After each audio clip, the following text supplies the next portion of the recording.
As reported, Simon Cowell chose an unexpected move that sent shockwaves throughout the entire X Factor production.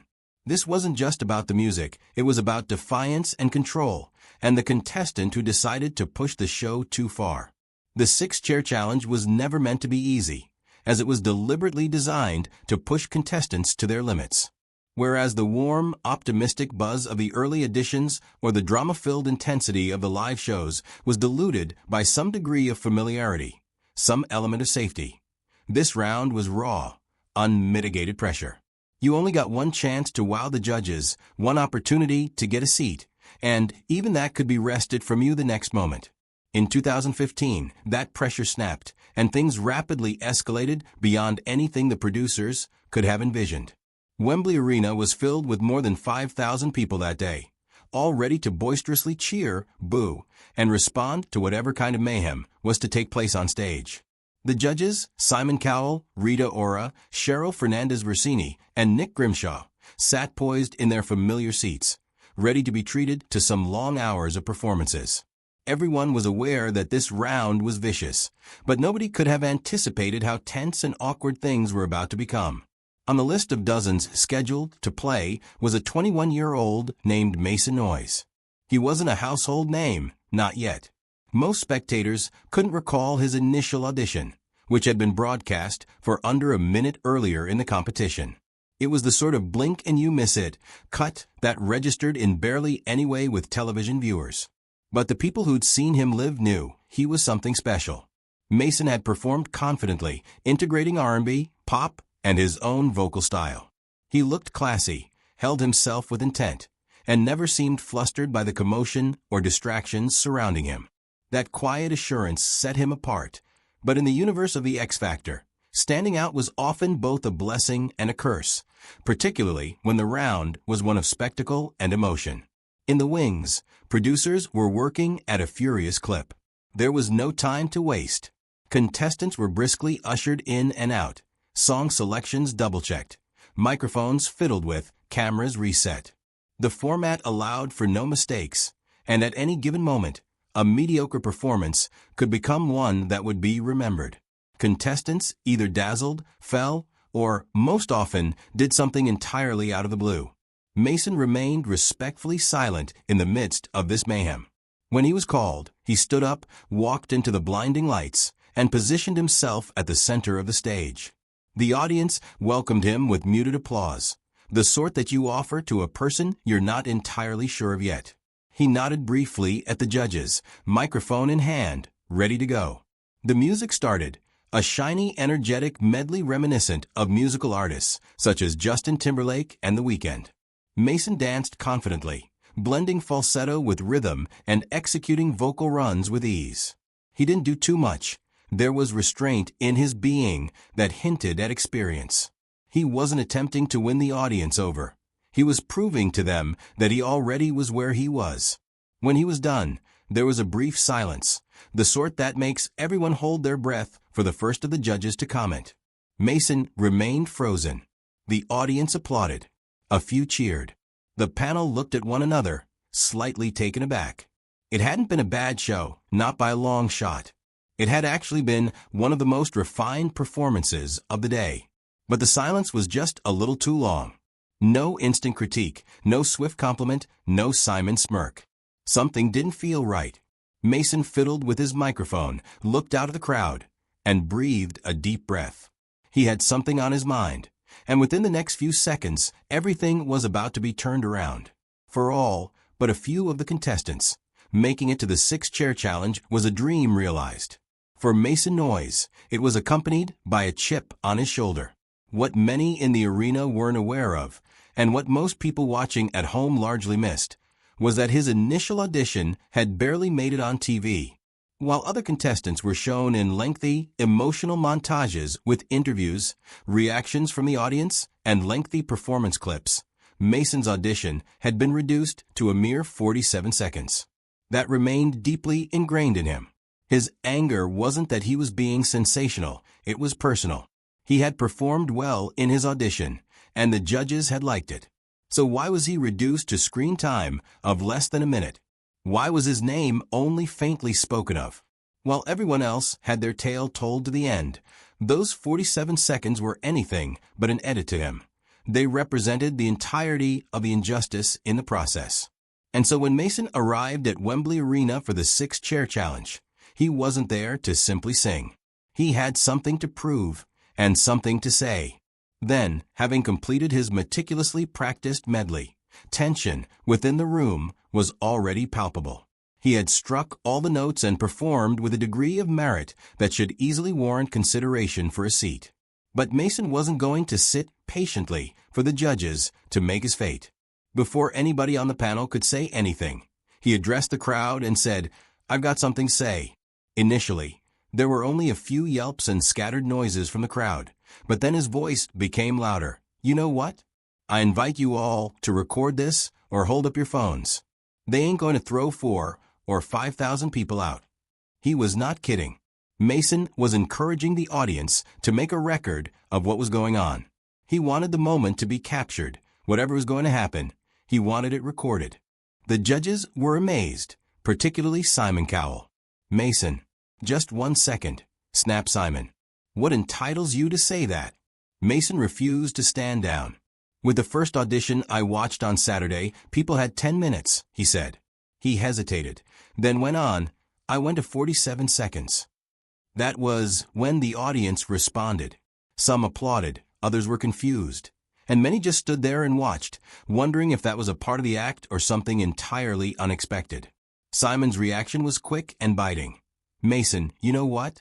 You're 5 seconds from being thrown off the stage. And I mean it." He sounded controlled but adamant, no room for doubt. The tension between judge and contestant had quickly become adversarial. "Don't tell me how long you should have on this show," Simon interjected. "If you've got a problem, then just go." It was an explicit ultimatum: apologize and continue, or depart. Mason was not going to turn back, not after what he had felt had been done to him. The argument went back and forth a few strained moments. Simon had asked for an apology. Mason had refused. At last, Simon glared at him and ordered, "Well, then go." Mason did not say a word. He merely let go of the microphone, turned his back, and walked off stage, his performance partner behind him.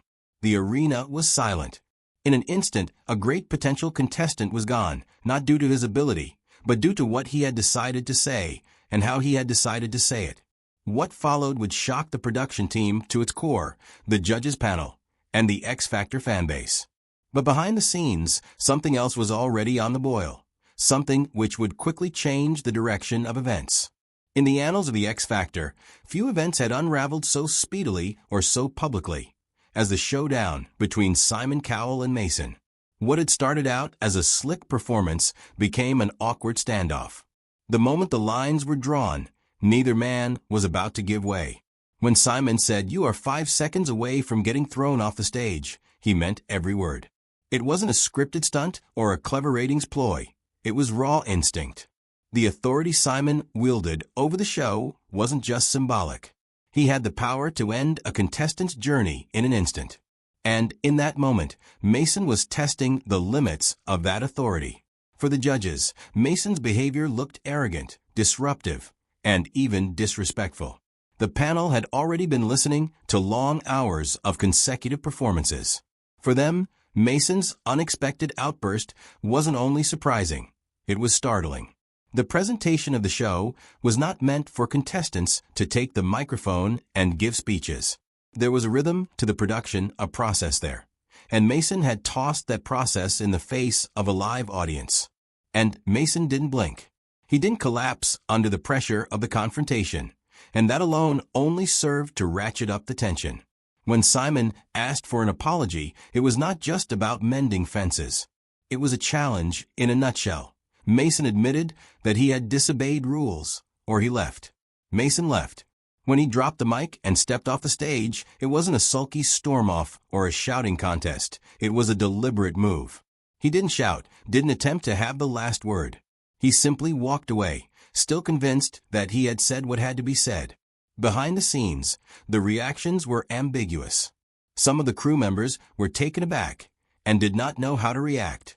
A couple silently admired Mason's courage, but the majority viewed it as a blunder. The tension trailed with him off the stage into the halls, out of the arena, and eventually into the news. The next morning, the incident clips went viral almost the moment they were posted.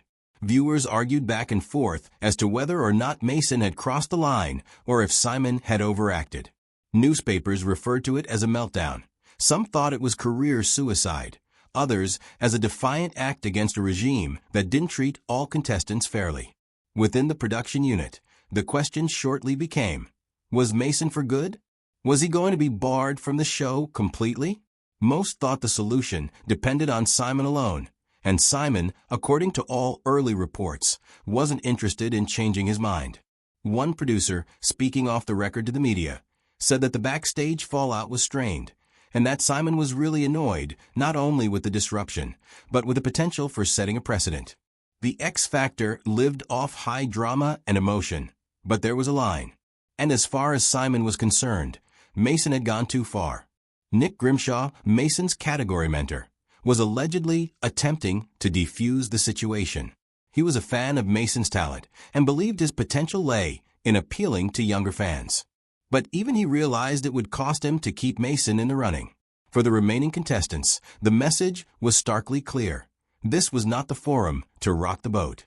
The X Factor was a show with rules, order, and rank.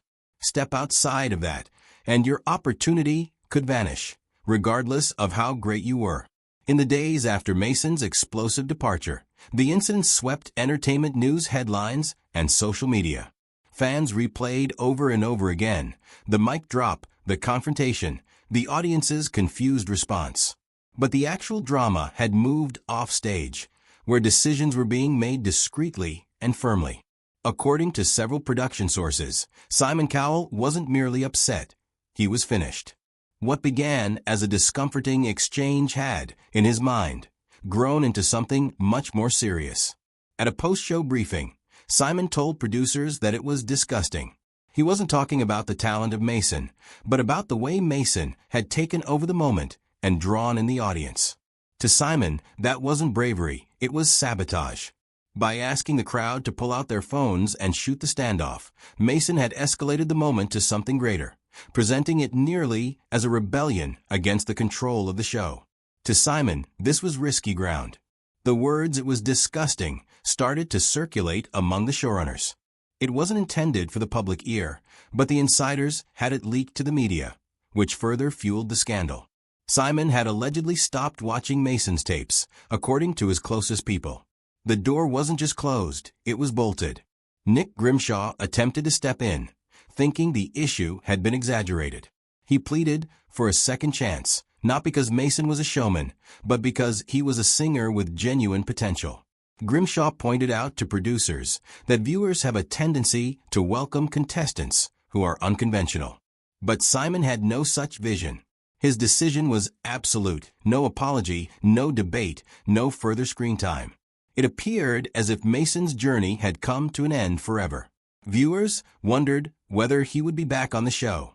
The X Factor management remained tight-lipped, further fueling the speculation. But secretly, the producers were grappling with an unconventional problem. Another contestant, Tom Bleasby, had walked out of the competition of his own accord.